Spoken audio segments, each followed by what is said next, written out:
बिस्मिल्लाहिर्रहमानिर्रहीम। नाज़रीन अस्सलाम वालेकुम, मैं हूँ इमरान वसीम। नाज़रीन, अफ़वाज पाकिस्तान के तर्जमान DGISPR लेफ्टिनेंट जनरल अहमद शरीफ ने गुज़िश्ता रोज़ जो एक प्रेस कॉन्फ्रेंस की, उस प्रेस कॉन्फ्रेंस पर जो बानी तहरीक इंसाफ इमरान खान की जानिब से उनके एक्स अकाउंट पर जो एक पैगाम, जो एक जवाब जारी किया गया, उस एक्स पे जारी किए गए पैगाम जवाब ने इमरान खान को एक बड़ी मुश्किल में डाल दिया है। यानी आप यूँ कह सकते हैं कि एक्स पर यह पैगाम पब्लिक होने के बाद इमरान खान का जो दो तरफ़ा घेराव है, जो शिकंजा है, वो मज़ीद सख्त हो गया है। और जो प्रेस कॉन्फ्रेंस थी DGISPR लेफ्टिनेंट जनरल अहमद शरीफ की, उस प्रेस कॉन्फ्रेंस के जो आफ्टर शॉक्स हैं वो दो महाज़ों पर महसूस किए गए। अब वो दो महाज़ कौन से थे और इमरान खान किस बड़ी मुश्किल में फंस गए हैं ISPR की जो प्रेस कॉन्फ्रेंस थी उसका जवाब देते हुए।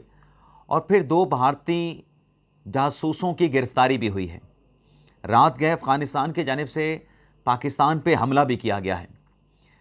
तो इन नुकात की, मौज़ूआत की जो डिटेल्स हैं प्रोग्राम में आपके साथ हम शेयर करने जा रहे हैं। लेकिन प्रोग्राम का आगाज़ करने से पहले आपसे दरख्वास्त के चैनल को सब्सक्राइब कर लें, बेल आइकॉन का बटन प्रेस करें। वीडियो पसंद आए तो इसे लाइक और शेयर ज़रूर कीजिएगा। सबसे पहले नाज़रीन बात कर लेते हैं कि DGISPR की प्रेस कॉन्फ्रेंस के जो आफ्टर शॉक्स हैं वो कहाँ पे महसूस किए गए।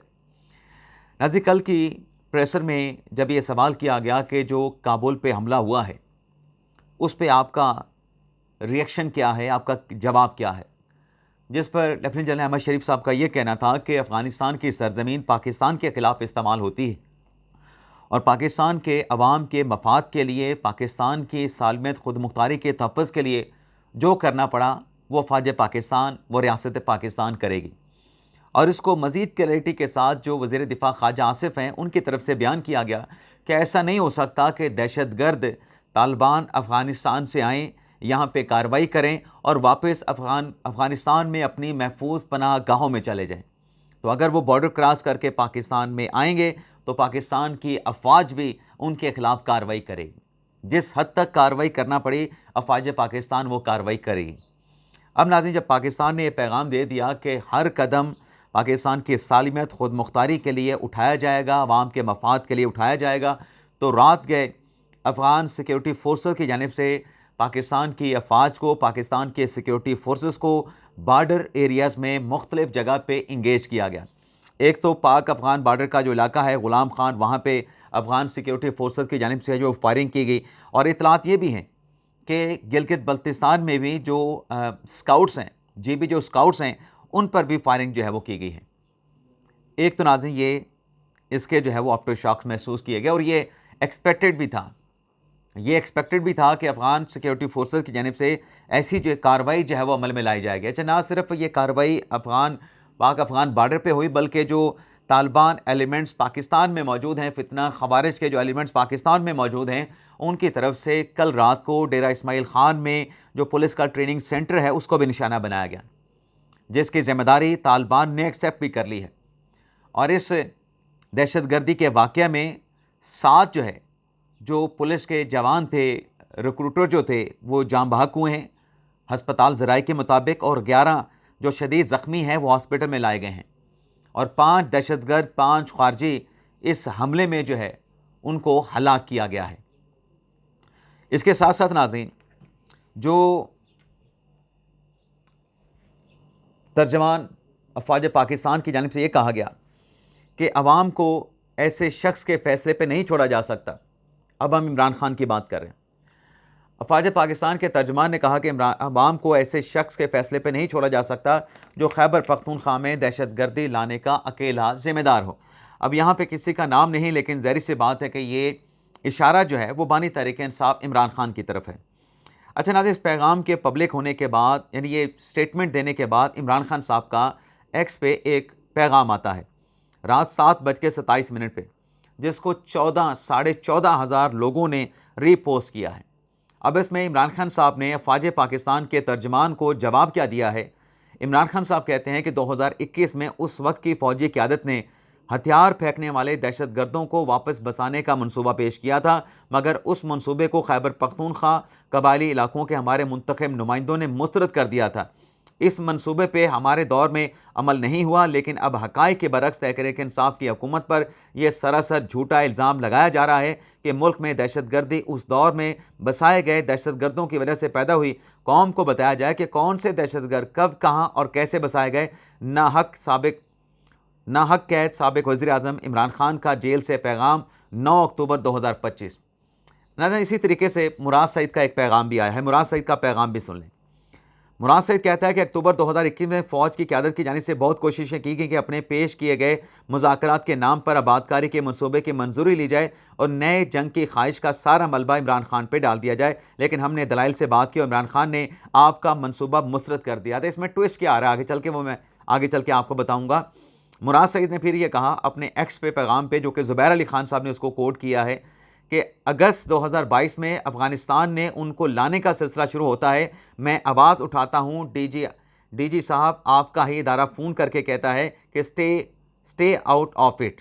जवाब दिया कि 80,000 शोधा के बाद अपना अमन तबाह नहीं होने दूँगा। यानी यहाँ पे इमरान खान साहब कहते हैं कि हमारी हुकूमत में ये नहीं हो सका। और कब लाए जा रहे हैं? मुराद सईद के मुताबिक अगस्त 2022 में। अब अगस्त 2022 में खैबर पख्तूनख्वा में तहरीक इंसाफ की हुकूमत है और तहरीक इंसाफ का वज़ीर आला है। तहरीक इंसाफ का एक्सटेंशन शुदा आर्मी चीफ है जनरल बाजवा, और तहरीक इंसाफ का अपना DGI लाया गया। आसिम मुनीर साहब को हटा के फैज़ हमीद साहब जो हैं वो कोर कमांडर पेशावर होते हैं। तो उस वक्त तो जो ये बात कर रहे हैं इमरान खान साहब और मुराद सईद साहब, इनकी बातों से ये डिपिक्ट होता है कि वो तालिबान की आबादकारी के मुखालिफ थे, तालिबान को दोबारा आबाद नहीं करना चाहते थे, ये उसकी मुखालफत कर रहे थे। जनरल बाजवा और जनरल फैज़ हमीद इनको आबाद करना चाहते थे, क्योंकि 2 अगस्त 2022 में जो आसिम मुनीर साहब हैं उनकी तैनाती भी नहीं हुई थी। खैबर पख्तूनख्वा में भी तहरीक इंसाफ की हुकूमत थी। तो इसका एक मतलब तो ये है कि तहरीक इंसाफ की जो हुकूमत थी खैबर पख्तूनख्वा में, वो एक अर्दली की हुकूमत थी। और उससे पहले भी जब ये इमरान खान साहब और मुराद सईद के मुताबिक एस्टेब्लिशमेंट ने यह फ़ैसला किया था कि इनकी आबादकारी करनी है, तब इसका मतलब है कि खान साहब का की जो मुखालफत थी उसको नहीं माना गया। खान साहब का किरदार एक अर्दली से ज़्यादा नहीं था, ये बात भी होती है। लेकिन आते इसके साथ साथ ये जो मुराद सईद साहब कह रहे हैं, ये जो इमरान खान साहब कह रहे हैं कि हम इसके मुखालिफ थे, हमारे मुंतखब नुमाइंदे भी इस बात को एक्सेप्ट नहीं कर रहे थे। अब नाज़रीन एक छोटा सा क्लिप सुने, 2 छोटे से क्लिप सुने इमरान खान साहब के। इमरान खान साहब इन क्लिप्स में क्या फरमा रहे हैं नाज़रीन, ये सुनिएगा। पाकिस्तान के अंदर तालिबान रजीम का टेक ओवर हुआ। अब ये TTP को अफगान तालिबान कह रहे हैं कि अब इनको वापस लेके जाओ। इनके कोई 30 से 40 हजार लोग थे जो अफगानिस्तान शिफ्ट कर गए थे, और जिसमें 5-6 हजार फाइटर्स भी थे। अब जब वहां चले गए तो अफगान तालिबान ने कहा वापस लेके आओ, आपके लोग हैं। अब जब उन्होंने कह दिया वापस आए, तो हमारे पास क्या चॉइसेस थी? या हम उनको खड़ा करके मार देते, सबको कत्ल कर देते, या उनको रिहेबिलिटेट करते, और तो कोई तीसरी चॉइस नहीं थी। अब नाज़रीन आप ये बताएं कि खान साहब तो अब उन तालिबान की पाकिस्तान में आबादकारी का जवाज़ फराहम कर रहे हैं, उस फैसले को सपोर्ट कर रहे हैं। BBC को दिया गया ये इंटरव्यू है, और उस वक्त का इंटरव्यू है जब इमरान खान साहब वज़ीर आज़म थे। और ख़ान साहब क्या कह रहे हैं कि वो 40,000 लोग, जिसमें 5,000 जंगजू हैं, अफ़गानिस्तान की हुकूमत ने 2021 में टेक ओवर करने के बाद ये कहा कि इनको वापस ले जाएं।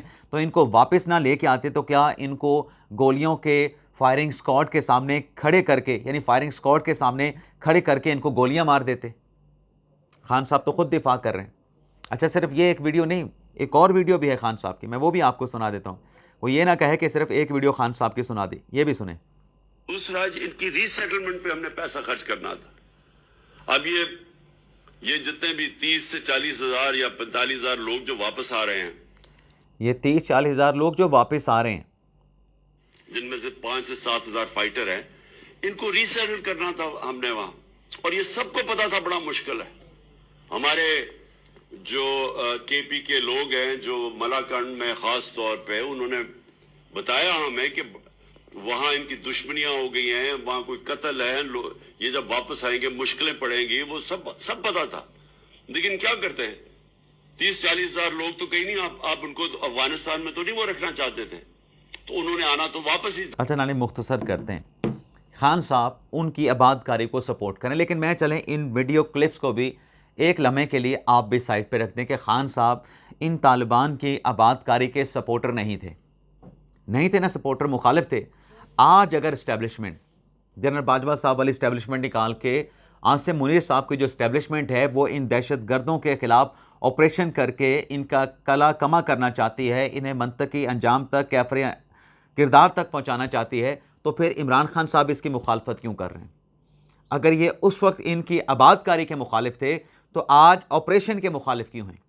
फिर तो इनको ऑपरेशन को सपोर्ट करना चाहिए पाकिस्तान तहरीक इंसाफ को, कि हम तो खुद इसकी मुखालफत कर रहे थे, एस्टेब्लिशमेंट ने ज़बरदस्ती, बाजवा ने, फैज़ हमीद ने इनको यहाँ पे आबाद किया था, हम मौजूदा जो एस्टेब्लिशमेंट है उसको सपोर्ट करते हैं कि इनको यहाँ से निकाला जाए, फिर तो इनका ये मौक़िफ़ होना चाहिए। तो आप इनके मौक़िफ़ में तज़ाद देख लें। रात जो कह रहे हैं कि हमने तो मुखालफत की थी, लेकिन साथ में इनका जो एक दिन पहले स्टेटमेंट आता है कि इनके साथ बातचीत की जाए, फिर क्या बातचीत की जाए? आप तो ख़ुद उसके मुखालिफ थे, आपके अपने स्टेटमेंट के मुताबिक, जो कि रात आपके अकाउंट से जारी किया गया, जो कि मुराद सईद का स्टेटमेंट दिया गया। तो फिर इस ऑपरेशन के ऊपर आप फ़ौज पाकिस्तान के सिक्योरिटी फोर्सेस के मुखालिफ क्यों हैं? इसका मतलब ये है कि आप अपनी छोटी सी सियासत के लिए, सियासी मफाद के लिए आप अपनी पोजीशन को चेंज करते हैं। खान साहब ने नेशनल एक्शन प्लान पर कंसेंट दिया, सिग्नेटरी थे।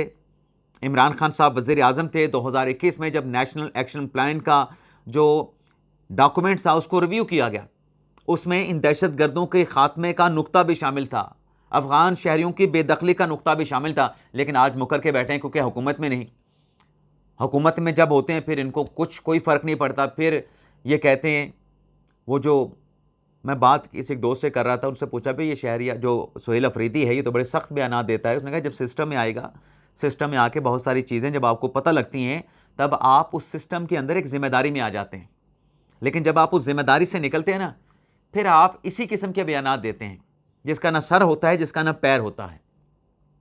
अब नाज़रीन, कल जो एक और आफ्टर शॉक महसूस किया गया, ये अफ़गान बॉर्डर पे तो महसूस किए गए, लेकिन ये पाकिस्तान तहरीक इंसाफ में भी इसके जो आफ्टर शॉक्स हैं महसूस किए गए। अब कल जब सवाल हुआ कि एक ऐसा शख्स जो है, वो दावा किया जा रहा है कि जो लाया जा रहा है खैबर पख्तूनख्वा में वज़ीर आला के लिए जो एंटी एस्टेब्लिशमेंट है, तो इस पर DGI का जवाब ये था कि क्या कोई रियासत से ज़्यादा ताकतवर है? ऐसा मुमकिन नहीं है। अब उसके बाद पाकिस्तान तहरीक इंसाफ में खलबली मच गई, पाकिस्तान तहरीक इंसाफ में भौचाल आ गया, दौड़ें लग गईं, और उससे जो इशारा निकला इस जवाब से जो कि पाक फ़ौज के तर्जमान ने दिया कि ऐसे किसी शख्स को जो है वो वज़ारत आला की कुर्सी पे नहीं आने दिया जाएगा जो रियासत का मुखालिफ होगा। मुझे तो उसमें ये पैगाम मिला, मैं गलत भी हो सकता हूँ।